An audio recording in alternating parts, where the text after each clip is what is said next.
How many grams of creatine do you take? Do you guys take, or do you? Me and Doug went to 2 a days, but it wasn't 2 body parts. It was the same body part twice in a day.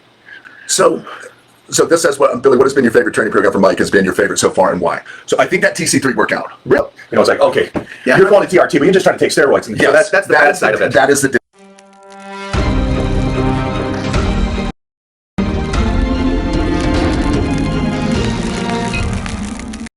Let me see if I can see. Yeah, you're young. Your whole focus should be power right now. You're at that young age. Try to get as much power as you can, because you're gonna. It will set you up to win later. You look very young from this photo that we're looking on your page. But so that's what I would recommend. I'd recommend you go into power and then do your isolations.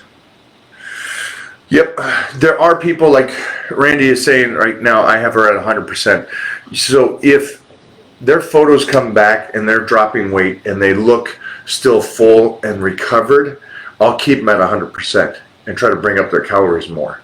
But like today, a buddy, one of my one-on-ones, Ryan from London, sent me some pictures, and instantly I could tell his body looked swollen, as his body was not recovering, like he was retaining water because of trauma, not because of food and water. It just looked like, okay, let's pull down the calories a bit. Let's take you off of the training a bit and let your body recover. I want you to look fresh. I want that body to look healthy and fresh. So that's just something that I can see with some of these people after working with them for a little while. And so hopefully that makes sense to you guys. But that's just something that a good trainer or somebody you're working with will see.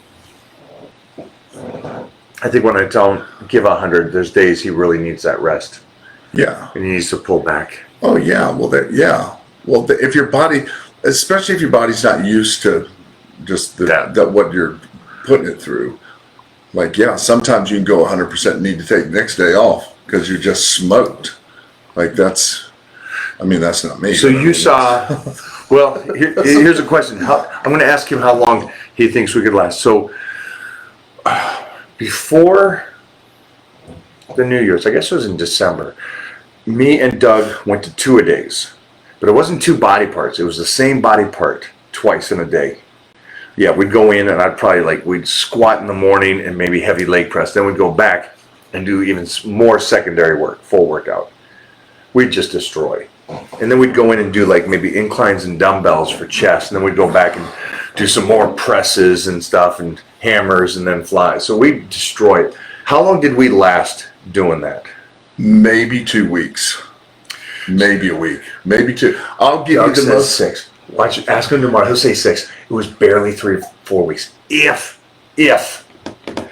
So that's 100%. So for these, like nobody on here should ever, I wouldn't do that. I don't think I could handle doing that. You could handle it for 3 weeks. 2-3 weeks. Oh, that's rough. He had to take a week off. That is a monster of a human, and he had to take a week off. Yeah. Now, it doesn't matter that he's a monster. He lifted the weights he can lift. I get that.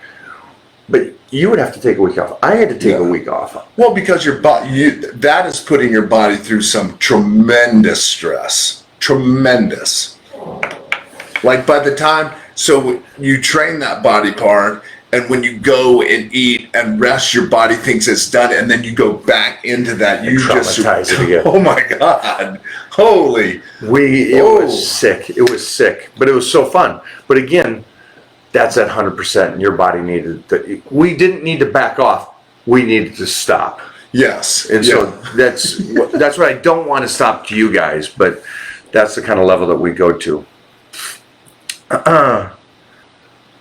I love that. See, Nick's already changing after a week. So that's the thing. That's why I got check-ins every 2 to 4 weeks, is because you guys should be changing that frequently. Oh, that's not bad. So this says, Billy, what has been your favorite training program for Mike has been your favorite so far, and why? So I think that TC3 workout. Really? I do. Let me remind you, because you did that power bodybuilding quite a bit. Yes. I don't know why I like that. That is my go-to. The power butter. And I think, yes, but something about the T3 program, like I don't know what it is. I love it because I think, and the reason why is because every week when you hit that body part, you're kind of changing the way the exercises go. And you're doing some volume and some strength stuff. You're doing 6 6s and then you're doing 4 15s or 4 20s. So I think, plus it's all written out really good. And in my ADD and my way that I go in the gym is I'm very focused. So when I see that and I see today I'm doing shoulders. Now my leg workout isn't that workout. We've changed that all around. But everything else is fit to that plan. And I love it because there's so much, like you never get bored. Like you can't get bored on it because everything changes, the reps and everything is moving. You do volume and power all together, and then week to week, the exercise, it's not a bunch of different exercises, it's how you do the exercises in the succession that you do. I love it so much. I love it. That's great insight, Mary. Thanks for asking that. Yeah, that's a good appreciate question. From San Fran. Hello, San Francisco. Yeah. Here you go. Darren, Billy, do you also catch Mike trying to sneak in your room after midnight? It's way before that. Way before that. Many times. I can't hold out till midnight. How many grams of creatine do you take? Do you guys take, or do you? I do. I do not. You do not. I do not right now. Why?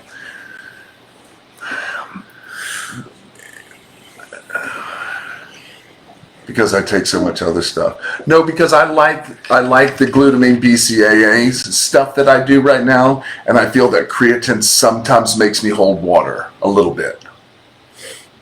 Not a bunch, but I'm not not that I won't take it. I'm just not taking it right now. Okay. And you haven't told me to take it, so I would say watch it, and I would take it, and I'd do 10 grams. I'd do 5 and 5. 5 before and 5 after is how I'd set it up. And I love creatine, and I'm doing it. Also, just keep in mind right now, creatine is hard to get because of import-export. So stock up on it. But I love creatine, especially right now at a strength phase. So then I should go back. I haven't really done strength stuff until now, a little bit. I mean, I do it. You guys should have saw him today. Just toying with weights. Toying. So it was kind of cool to see for me. So yeah, great question on the creatine. Yeah. I wonder, these things, are they, it's cool. It looks like they're replying and you can see both of them. Yeah.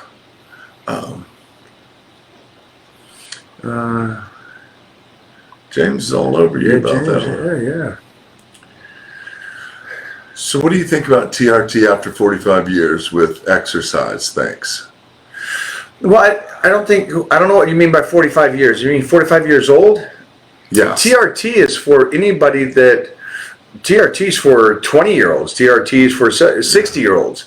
It's for men and women. TRT is something when your testosterone levels are low. So again, that whole prostate thing is a sore subject with me because I lost my dad over stupidity to that. And so he had low testosterone that caused problems with his colon and prostate and everything like that. And so that's why I always say get your blood checked, make sure that your testosterone is in a healthy area. And I've worked with people one-on-one before that are late 20s with low testosterone. So yeah, TRT is, I think, great for you guys if there is an issue with it. Now, unfortunately, this is ridiculous. I also have the opposite. I get these kids that are 20 and 30 going, hey, I'm on TRT. And I go, okay, so where's your testosterone level?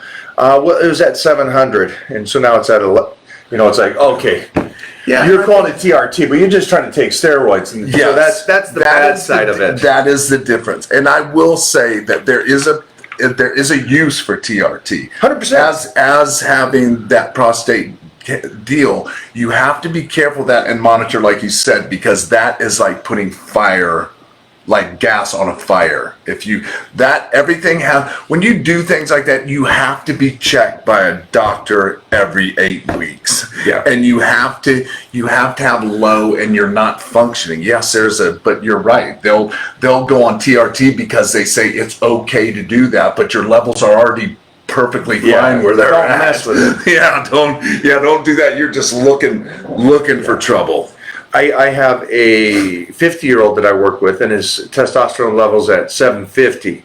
And so I had him check his blood, and the doctor on this side goes, all right, so we're going to put you on TRT. And I go, hold on, you want to put him on TRT? I was on the phone call with him, and I go, you want to put him on TRT? And he's 50, and his testosterone's at 750? Yeah. Which is 750 is great. Yes. The high is 900. So, and you're talking about 900 is that 20-year-old kid. So it's like, relax, dude. He's 50, 740.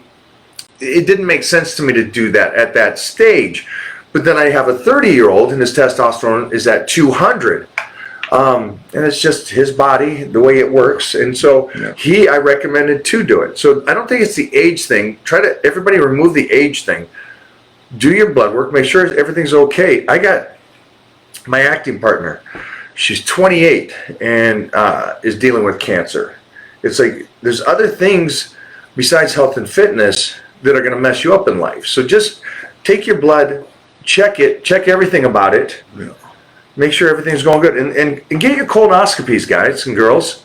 Get those silly little things that you don't want to do. Get those doctor checkups. I'm going in to do my cardiology exam here in another week. It's like, do that stuff. Get that stuff going. Are you going in? Yeah. You running on the treadmill? Yeah, my wife just did my appointment. There's all kinds of factors that lead into that TRT stuff. Don't just because somebody, your next door neighbor said, hey, I'm on it, you should get on it. Yeah. So this is pretty good. Yeah. Wire behind the neck military presses stigmatized now. Because it's an easy one to say it's bad. So the question is why you're behind the neck, and it's not now. They always have been. Yes. Forever. Yeah, because specialized shoulder doctors hate that exercise with a passion. Yes, they do. They do. My shoulders are healthy because my range of motion has kept those in my whole life. And I'm healthy because I've kept the joints open throughout all angles. And so for me, Doug and Robbie Robinson, who's 70 years old, Arnold Schwarzenegger, but even others outside of that, real good athletes, if you can keep range of motion, keep it. We talked about the head up today. People say just raising your head hurts you. Yeah. So anything like that, and that's an easy one. So unfortunately, I believe that behind the neck has kept me healthy. It's like carbohydrates. I believe carbohydrates have kept me in the game. Yeah. So can you hurt yourself doing anything? Yeah. Can I just hurt myself walking up the stairs because I stepped on dog food. I got a question for you because I don't think they comprehend this. You can get hurt doing anything. Yes. Okay. You ever? Because I have seen this. I've seen people hurt their ankle just because they walked over a curb. Yes. Yeah. They didn't hurt it in the gym. They didn't do anything like that. So you can get hurt anywhere. So I think you should do behind the neck presses? I do, but again, I don't know your level of control. I don't know your strength levels. I don't know if you're going to go be an idiot and go, I can do 135, and you tear your shoulders out doing something. So, and I think a lot of these exercises that people say are not bad or not good is because they're not smart about how they start to do them. Because I know, trust me, I ripped my shoulder completely in half, had to have it all redone. The first thing the doctor asked me was, do you do behind the neck presses? And I go, yeah, but I'm the same way. I started doing them. I didn't start doing them at 315. I started doing them with the bar and getting the flexibility and the feel of the range of motion and the feel of what the exercise is. And it's not something that you have to go extremely heavy on and crush yourself with them and go, hey, I did 315 behind the neck. Well, that's awesome. Like, Don't need it. Don't yeah, need it. Yeah, but it's anything like the new, like anything. You could do a straight bar curl, and that's bad for you because it's going to blow your wrists out or whatever. This kid's great. What is that? I know, but he's 22 years old. He's 190 pounds and he deadlifts 750. Yeah. Oh, that's what I was showing you. I know that the way he did it though, but it's 750. That's pretty. Yeah. So this kid is deadlifting 765. He's 190 pounds. Isn't that crazy? Just props.